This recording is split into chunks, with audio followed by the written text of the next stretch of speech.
So, David, tell me, how long have you been here in this workshop? Something over 25 years. Well, that's a long time, isn't it? It is indeed. It's a beautiful workshop, I have to say. It makes mine look very sparse, which it is at the moment, because I've hardly got any stuff in there. But this is all the kit that you've accrued over the years. Yes. And, I'm sure yours will fill up before too long. I hope so. So, you know, you used to make fine furniture, and yes. you've kind of stopped doing that commercially now, and you're concentrating on writing. Yes. And also you run courses, and we can see some of the guys here, some of your students here. Yes. Just tell us about the courses that you offer. Well, the guys here are on a 36-week course, and this is for anybody who's really keen, and I take either complete beginners or amateurs with very considerable experience. Right. It would be fair to say that a lot of the students you have are not really woodworkers when they come to see you. I mean, some may have a vague interest, but a lot of them have never really done it at all before, yes. have they? Well, I always say to people that as long as there's some evidence of manual dexterity and a bit of patience, that we should be able to teach them how to make exhibition standard furniture. We should say that this is an area that you really do concentrate on. It is fine woodworking, fine cabinet making, which Absolutely. is slightly different from the stuff that I do, which is knock it together with a bit of glue and a few biscuits type thing. I mean, to the extent where you're almost engineering with wood, aren't you? Absolutely. You as a joiner must know the tolerance on a mortise and tenon is about 1/10 of a millimetre, and there's no getting round it. No.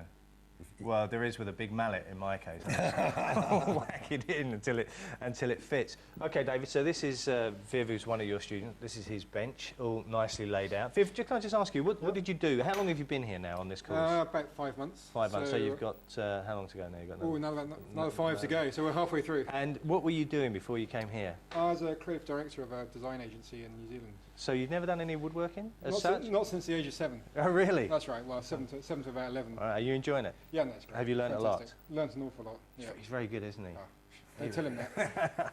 Okay, well, we don't want to interrupt you too much, so you carry on doing what you're doing. So, David, I mean, just looking at some of the tools that are laid out on the bench, just talk us through these in your first port of call, as it were. Well, I think what we need to remember is probably the fundamental difference between cabinet making and joinery, which is also a very skilled craft, is that we tend to mark out with a knife, whereas the joiner would mark out with a pencil. Right. And what's the advantage of using that over a pencil? This shoulder line would have been marked out with the engineer's square and the knife. Right. And then, as the final move, we actually physically pare that shoulder line down with one of these wonderful long Japanese paring chisels. Okay. And the point is, if you've got your knife line in the right place, the final result is going to be exactly where you put that knife line. So marking out, very important here. That's your first point. Very important. Protocol, when we should be looking at engineer square, knives. Yes, I think calipers you've got there. Yeah, this is tremendously useful when you want to check the fit of a tenon. We do away with that rather frustrating banging it in and then failing to pull it out again, which can often Why are you cause looking at quite a me lot when of you said damage. that? Well, so now, perhaps referring back to a comment you made earlier. You said you don't engineer in wood, and you've spoken about nothing but engineering tools at the moment. So once we moved on, everything's marked out, and we're going to start cutting this stuff now, David. So just look at the saws. Can we just look at a couple of decent saws that we should be thinking about investing in? There are two kinds that we like here. This is a particularly nice Japanese dovetail saw. That blade is only 3/10 of a mil thick. Right. And the unique thing about Japanese saws is that they cut on the pull stroke. And the latest and smartest of the lot comes from my friend Tom Lee Nielsen in the States. This is in fact a copy of an antique open-handled British dovetail saw. Right. And for a bit more money, this is the top of the range. That's lovely, isn't it? I'll be taking that home with me, by the way. We can get that in the back of the car. Well, David, we're going to talk about hand planes now, and some might say your obsession with them, but you have developed a system for sharpening or tuning planes, as you call it. Absolutely. I'm afraid it's a very well-kept secret that when you go and buy an expensive hand plane, it won't work straight out of the box. Okay, so can we go to your bench and take a look at how you actually do this? Okay. Love to. Viv, thank you for your time. Carry on. So how long would it take you to tune a plane from the box? When we do this with the students, it's usually about 2.5 days' work. 2.5 days. Yes, but quite a lot of that is actually taken up with having to explain some of the finer details. Right. Okay. One so other they must area- often wonder when they arrive what the hell's going on. They're here to, Yes, to work yes, with wood. And, we tend to do quite a lot of metal work in the first few days. right. But it's really it's worth it. It's absolutely fundamental. Okay. Well, I think you should demonstrate what you can actually do with the plane now. I will indeed. And there is a Wow. Look very at that. pleasing That shaving. is beautiful, isn't it? It's just almost like tissue paper. And you do say that you should be able to read print through here. So I'm now going to put this to the test.